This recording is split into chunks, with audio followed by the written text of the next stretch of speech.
আমি আমের চাটনি বানাবার জন্য যে যে উপকরণ নিয়েছি সেগুলি দেখে নিন।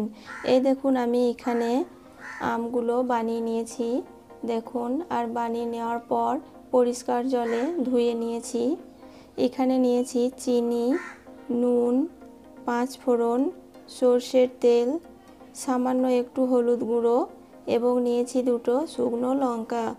এই সামান্য কয়েকটি উপকরণ দিয়ে আজ আমি আপনাদের সুন্দর করে কাঁচা আমের চাটনি বানিয়ে দেখাবো। প্রথমে আমি কড়াইতে দিয়ে দিচ্ছি সর্ষের তেল। 1 চামচ মতো সর্ষের তেল আমি দিয়ে দিলাম। এবার তেলটা দেওয়ার পর তেলের মধ্যে দিয়ে দিচ্ছি 2টো শুকনো লঙ্কা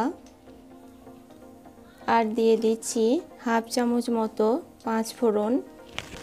একটু নাড়াচাড়া করে নেব। আর নাড়াচাড়া করে নেওয়ার পর এবার আমি এর মধ্যে কেটে রাখা কাঁচা আমগুলো দিয়ে দিলাম।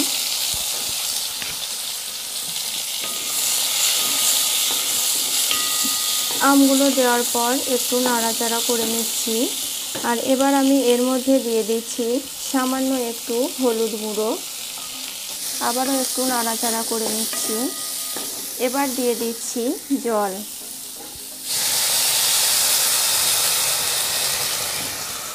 জল দিয়ে আমটা ভালো করে নাড়াচাড়া করে মিশিয়ে নেব জলের সঙ্গে। দিয়ে এটা এখন ভালো করে সেদ্ধ করে নেব।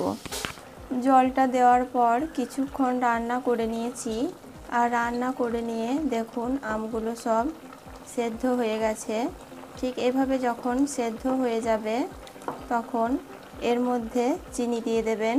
এবার আমি এর মধ্যে পরিমাণ মতো চিনি দিয়ে দিচ্ছি। মিষ্টিটা আপনারা আপনাদের পছন্দ মতো দিয়ে দেবেন। আর দিয়ে দিচ্ছি সামান্য পরিমাণ নুন।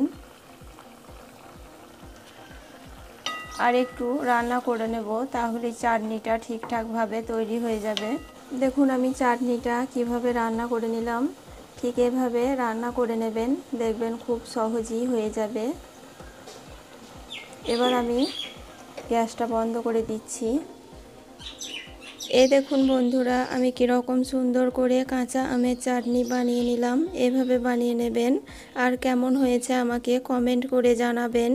আমার এই রেসিপি যদি আপনাদের ভালো লেগে থাকে তাহলে আমার চ্যানেলে আরও নিত্য নতুন ভিডিও দেখার জন্য চ্যানেলটি সাবস্ক্রাইব করে দিয়ে বেল বাটনটি ক্লিক করে দেবেন। সুস্থ থাকবেন, ভালো থাকবেন, ধন্যবাদ।